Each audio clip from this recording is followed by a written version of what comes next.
both speakers before made a point in how important, maybe only historically in their personal biographies, but maybe even more systematically in this field of an anarchistic grassroots movement that again seems to be full of hope in doing something.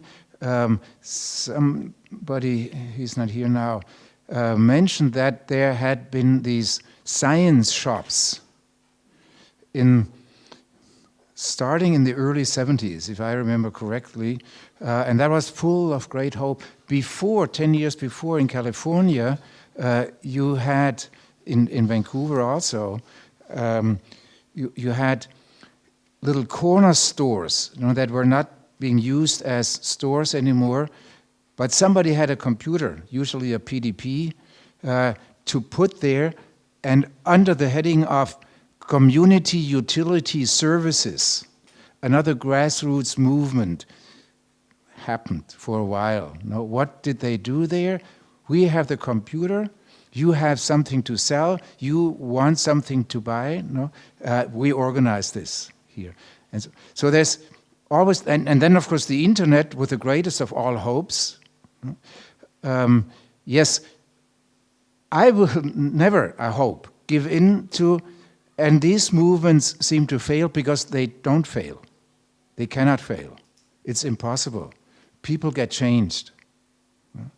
And the change in people, locally, kind of individually only as it is probably much more important than the hierarchies believe it could be. It is perhaps much better you have perhaps 10, 20, 100 students per semester or year who you get to know and who you do something with, and you give up certain perhaps opportunities to get some 500,000 or so to do some research in order now the announcement. Did you see this? I usually, when I prepare such slides, here put only my name, because why should I put anything else there? However, yesterday, that's okay, but this one, I mean, they dance, they are excited. My daughter studied in Aachen, that became excellent some years ago. And when she talked about it, I asked her, now, did anything change? For the students, nothing changed. Teaching was as bad as it ever had been before. Perhaps it'll be worse, because now they must chase even more for recognition and money and so forth, being called excellence, right? So there's no guarantee. She said one thing did change rapidly. All signs were changed in Aachen. No? Yeah, that's, yeah. I'll tell the rector tomorrow or Monday and ask for 10,000 something. But however, my little group that comes under the name CompArt has been a center of excellence since, I believe, 2005. No? We just declared ourselves to be. And that, of course, can mean only we try, maybe we'll try hard to be something a little better than before. If you always try to be a little better this year than last year, much more you cannot achieve, I don't believe.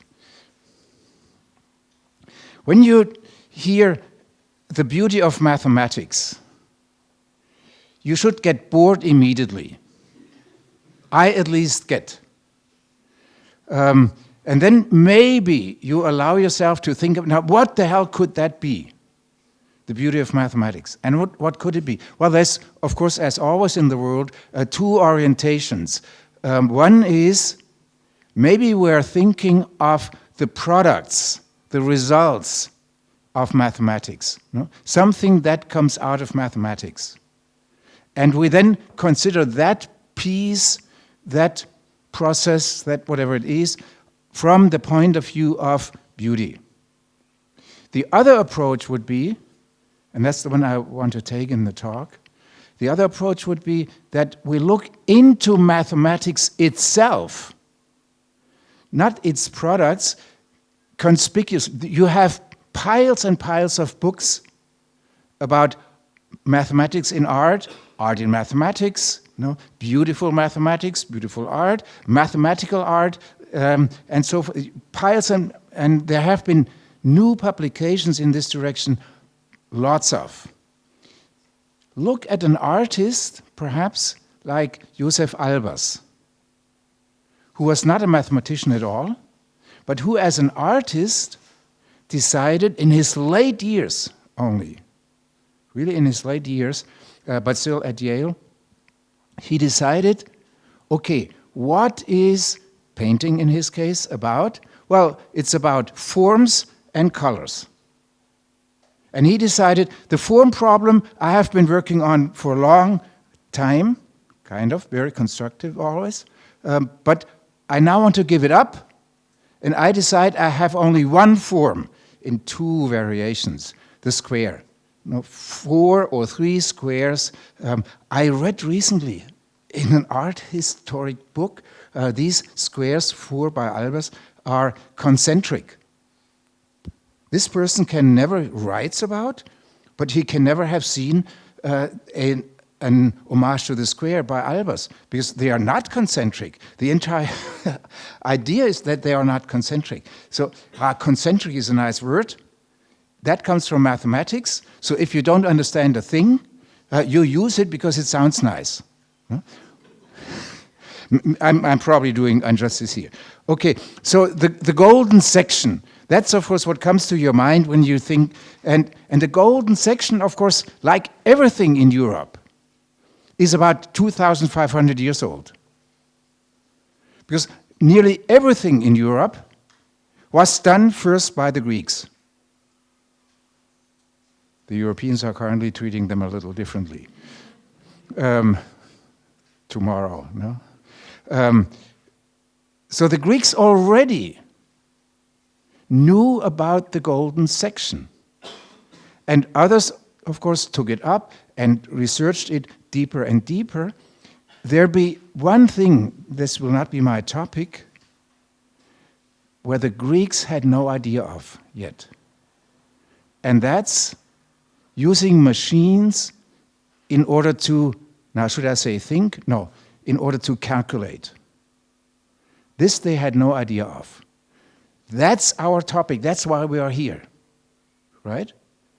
You, in ingenious ways, use machines, that kind of machine. Okay, so the golden section, isn't that, it is great, kind of, no? A plus B related to A, the larger section of this part, should be the same as A in relation to B. And if you do this, you come up with such a little equation.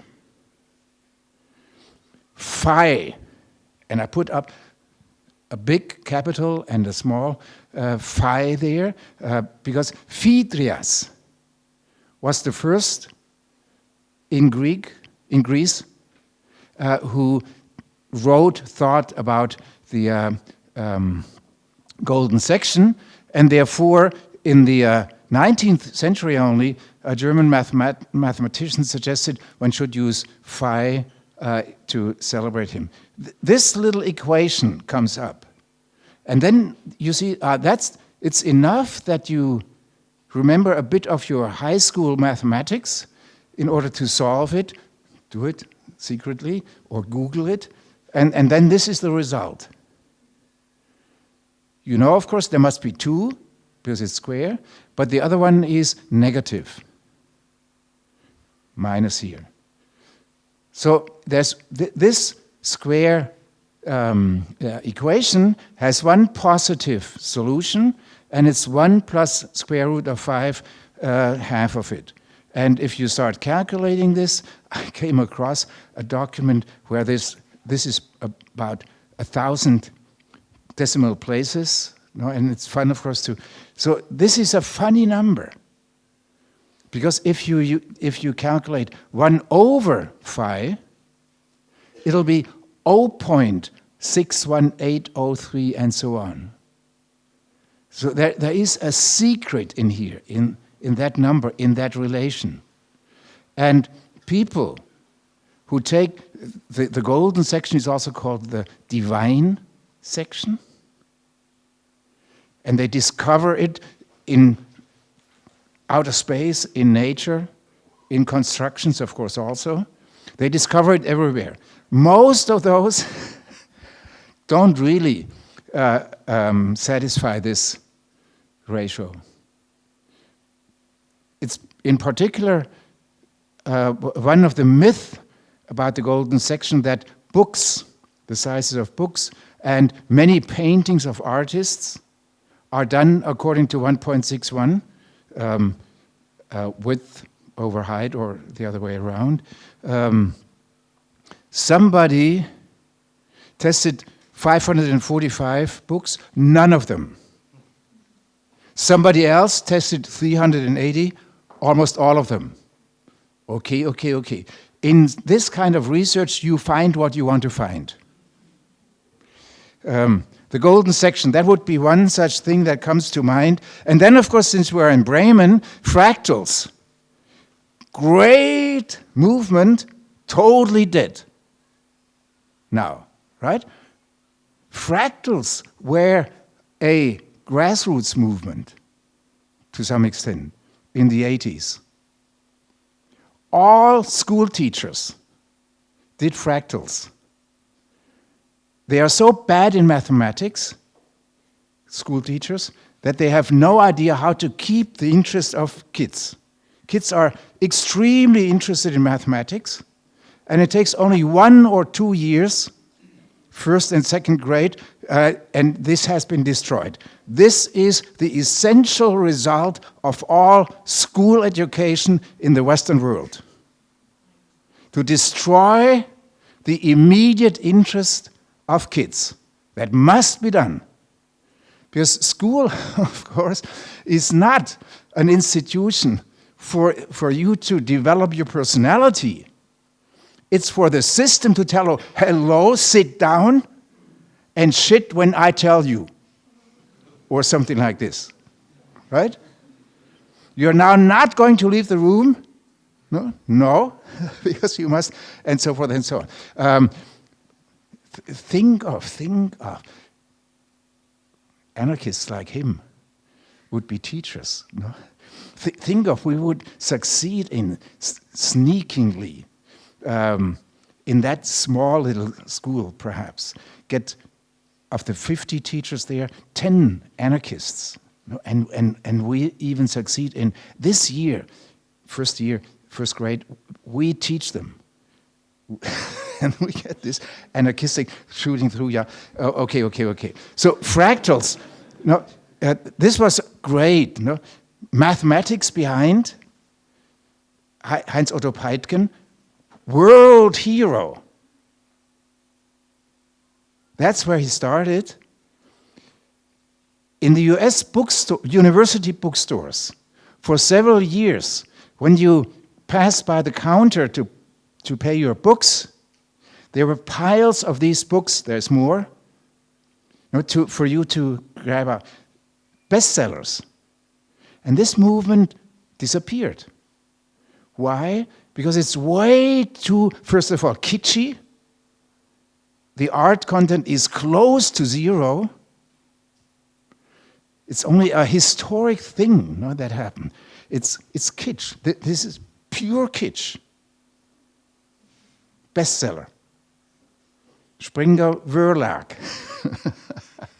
Springer Verlag. Wonderful. I shouldn't say something like this, because all grassroots movements are, of course, always close to kitsch. Must be so. No? But we would tolerate this. It would be great if some kitsch is allowed. No, without anybody saying, this is 1 and that's a 6 in some grading scheme. So that's what you would usually think about it, and there would be 2 or 3 others.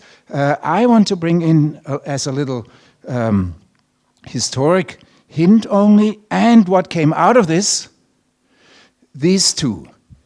See, this is from the first exhibition in the world of computer art, February 5th of February 1965. And that's about, you could say, 40 years later, roughly. 1 generation's time. Wow! The triviality here, which then was interesting, because a mathematician was doing something and decided, backed up by a philosopher, to put that up in a tiny little, only experimental gallery.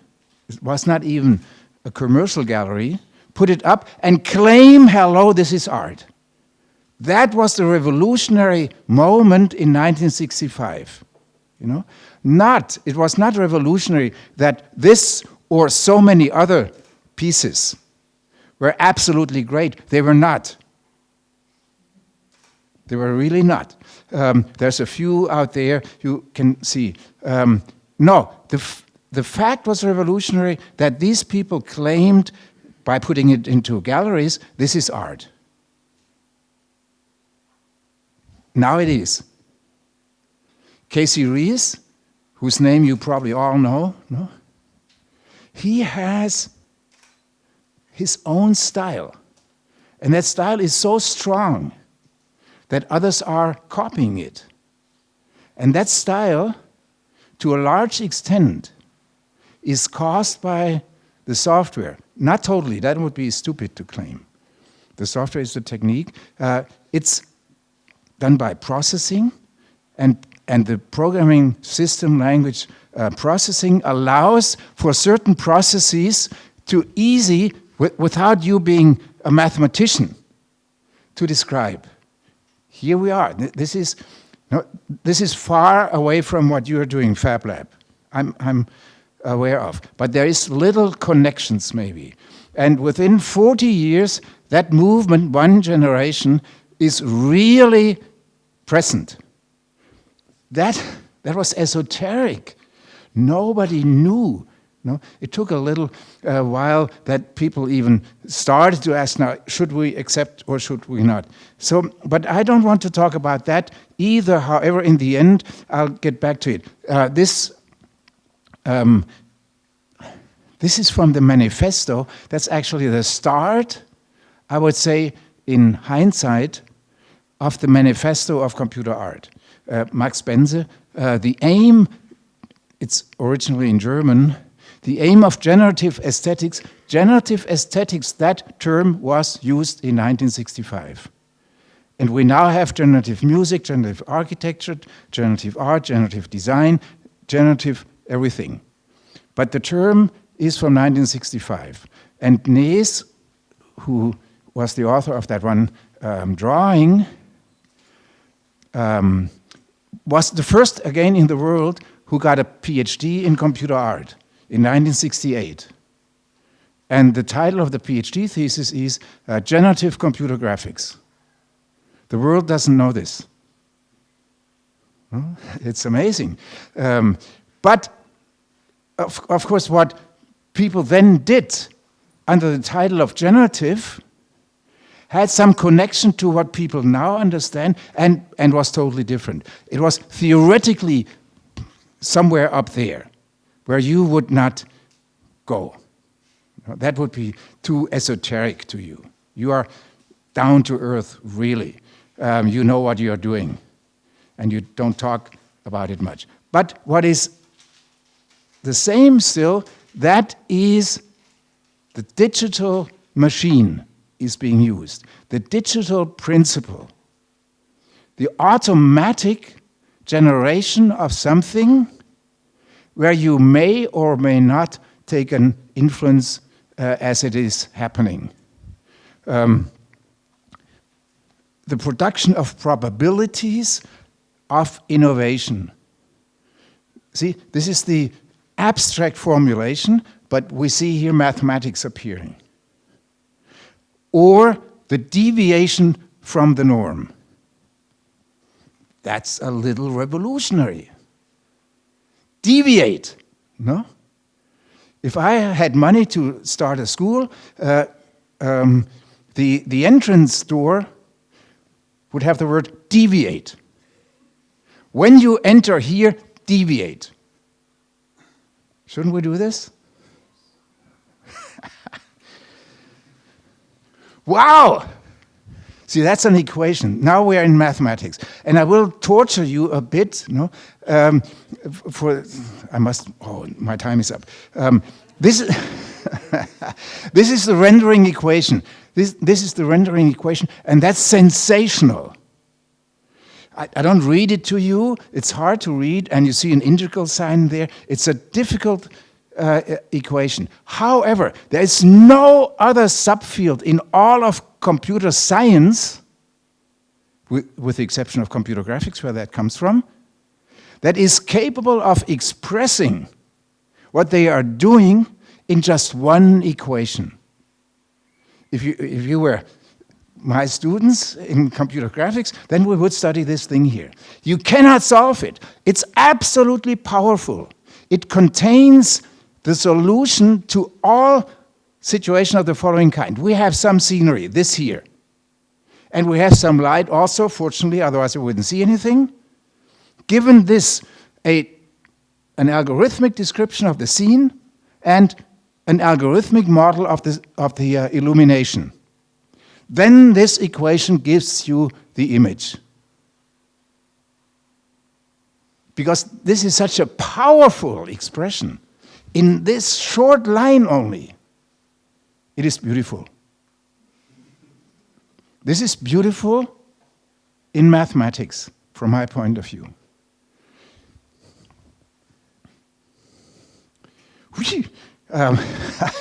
I thought I'll bring this up, and it's handwritten, as you see, because a week ago or 10 days, there was some discussion somewhere here, and students complained.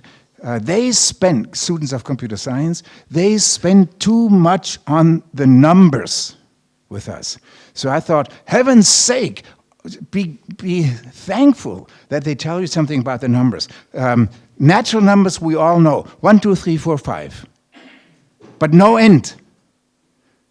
1,570 and so on, I cannot. The negative numbers, together with the natural numbers, this is more, because you can write these down by saying 0, 1, minus 1, 2, minus 2, 3, minus 3, and so on. And then you realize, although these are clearly more, somehow twice as many, they are the same number, infinitely many. What a thought. A subset of a set is as large as the set.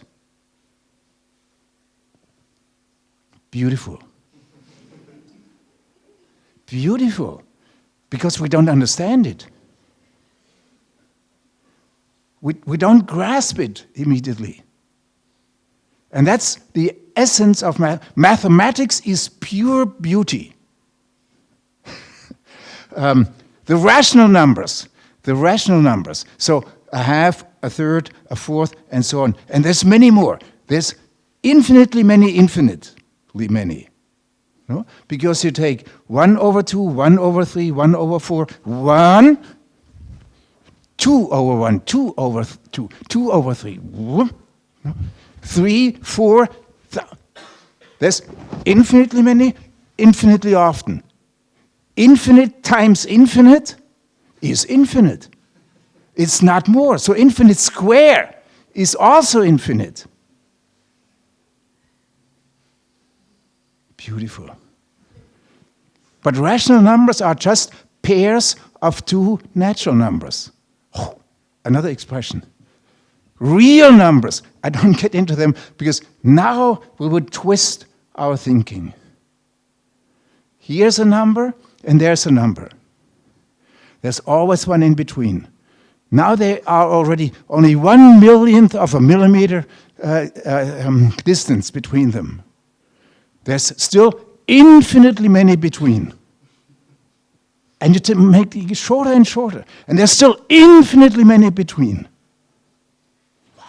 Here we would get into the structure of infinity, mathematics. And I would love to do this. That's what the complex numbers. Now, all of a sudden, you invent something, and electrical engineering explodes. They wouldn't exist. And electrodynamics wouldn't exist in physics without the complex numbers. Nothing, no computer would be built without the complex numbers. How do they start? You know, the square root of 4 is not 3, but 2, right? Because 2 times 2 is 4, okay. The square root of 2, difficult, 1.414, and so on. Infinite, okay. So but what about the square root of -1? That must be a number that multiplied by itself is -1. So if that number was a positive number, it could not be. Because a positive number multiplied by itself will be a positive number and not -1. If it was a negative number, then you know that a negative number, -7, multiplied by itself, -7, is +49. So there is no number in all numbers up to here where one of them multiplied by itself would give a negative result. This is impossible. And then the mathematician Gauss, 200 years ago, decides, I call the square root of -1 I. I call it I. Therefore, you now have the iBook, the iPad.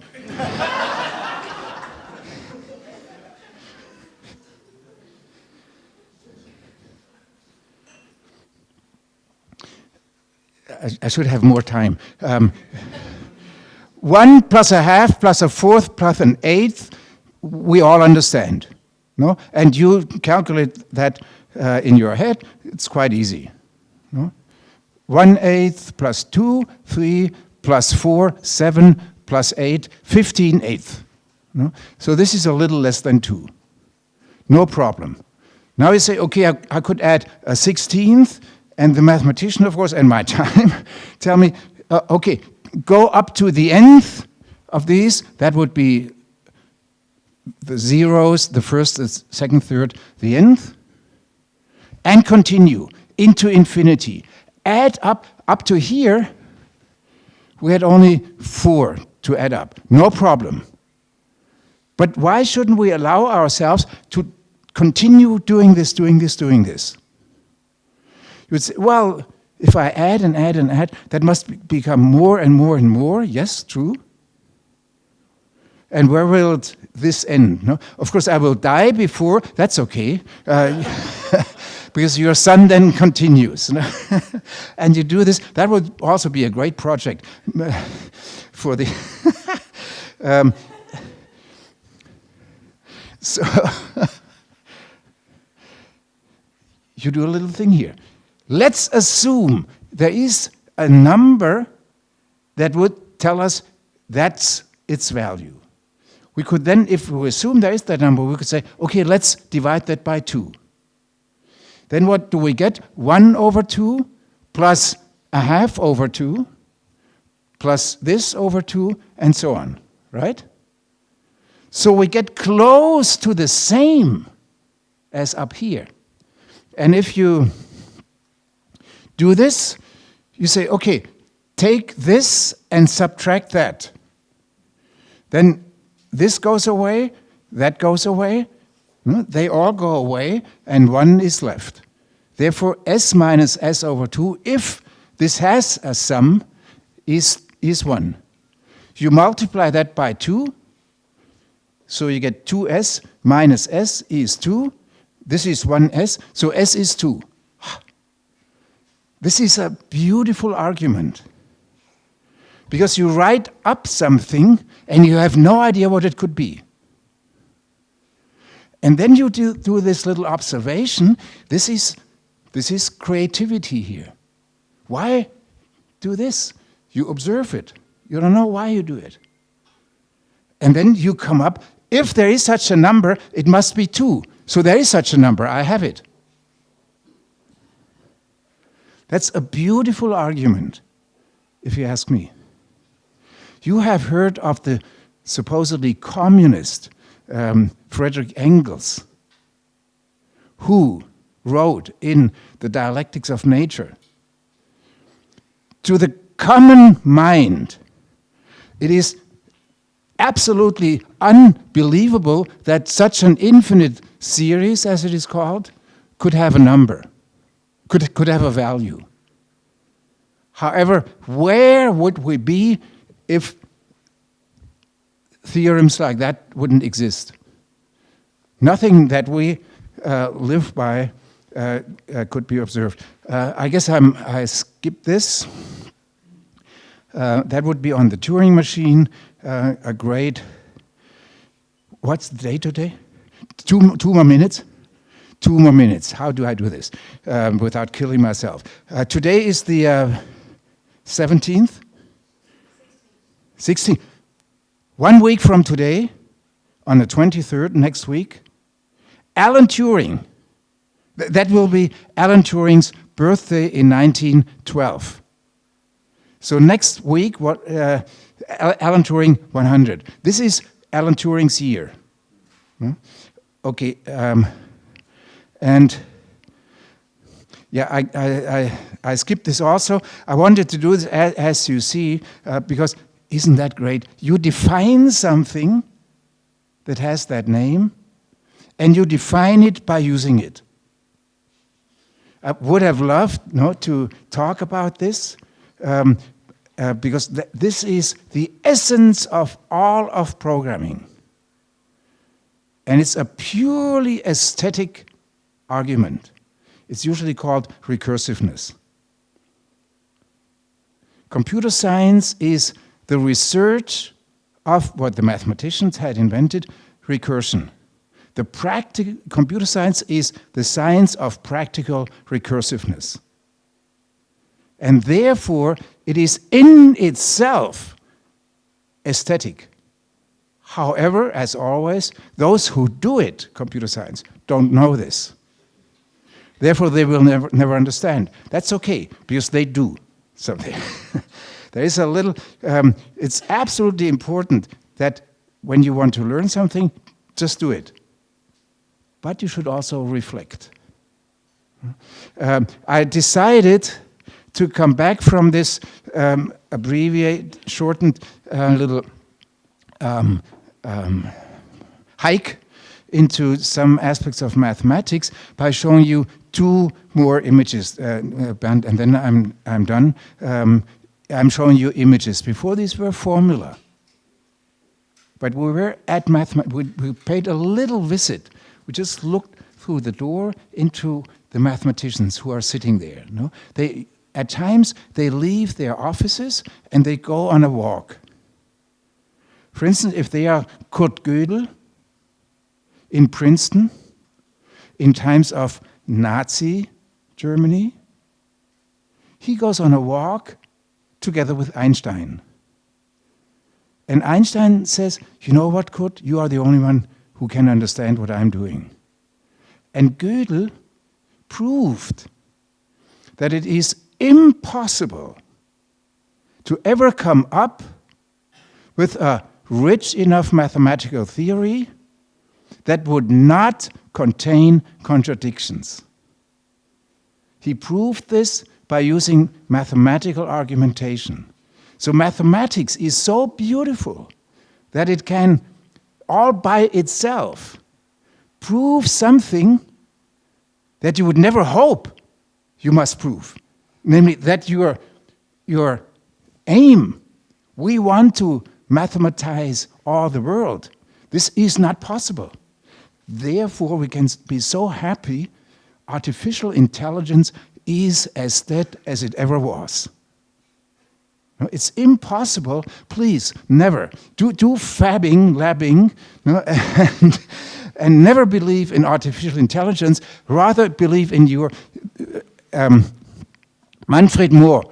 No, he's really making a living from computer art. And he decided in 1968 to do this, and I would have loved to tell you something about 4-dimensional, 5-dimensional, 11-dimensional spaces, because that's mathematics. Manfred Mohr is the living person who best understands high-dimensional spaces. And totally different is Harold Cohen. He is, of course, in San Diego. Manfred is in New York. These are three rather recent results from his great machine that has the name Aaron. He started in 1970, close to Moore. Up there, this is not taken from a picture. All these are generated. He stands there, watches his machine. It's all algorithms. He has taught that machine, that program, I should better say, to up there, to do representative drawings first and then even paintings. He has given this up because he found it's too close to kitsch. And then he did these, abstract again, as he had started. And now, this is from April this year, what is now June. So 2 months ago, he sent me huge, it's incredible, 10,000 by 20,000 pixels. It's incredible. And I found, wow, something is happening now to this old guy. He's 85, programming himself. No, he's getting back to the line. No? He's getting back to Paul Klee. He's not a mathematician, but he understands so well what a line is because he has been programming the lines. Josef Albers gave up lines altogether, trivialized that in order to investigate color. Harold Cohen in between, and color is really his great love. But then he believed I must get further down to the basics again, which he now apparently does. I wanted, but I will not talk about this because implicitly I have done this. Thank you.